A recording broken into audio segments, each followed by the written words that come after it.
चला तर आज बनवूया कुकरमध्ये झटपट अशी होणारी अंडा विन्या. त्यासाठी मध्यम आकारचे 4-5 कांदे आणि 4-5 टोमॅटो घेतले आहे. त्यामधील थोडे कांदे उभे चिरून घेतले आहेत आणि थोडे कांदे बारीक चौकोनी आकारचे कापून घेतले आहेत. त्यानंतर फोडणीसाठी घेतले आहे थोडं तेल आणि तूप. आणि तेलामध्ये अंडी थोडी फ्राय करून घेतली आहे चटणी मीठ लावून. त्या तेलामध्ये कांदा आणि टोमॅटो छान असं मऊ शिजवून घेतलं.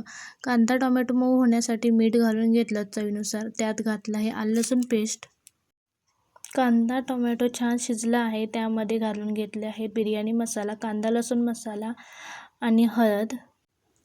मसाल्यांना छान असं साईडने तेल सुटू लागलं आहे. तसं त्यामध्ये 1 वाटी घातलेलं फेटलेलं दही. दही पण छान असं मंद गॅसवर परतून घेतलं. त्यानंतर धुवून घेतलेले तांदूळ घातले. पाहिजे तेवढं तांदूळ घालून पाणी घालून घेतलं. त्यानंतर त्यामध्ये घातलेले अंडी, वरून कोथिंबीर आणि पुदिना कट करून घातले आणि तळून घेतलेला कांदा. आणि आता मध्यम गॅसवर 2 शिट्ट्या करून घ्यायच्या आहेत. आणि आता बघू शकता छान सुटसुटीत अशी बिर्याणी तयार आहे.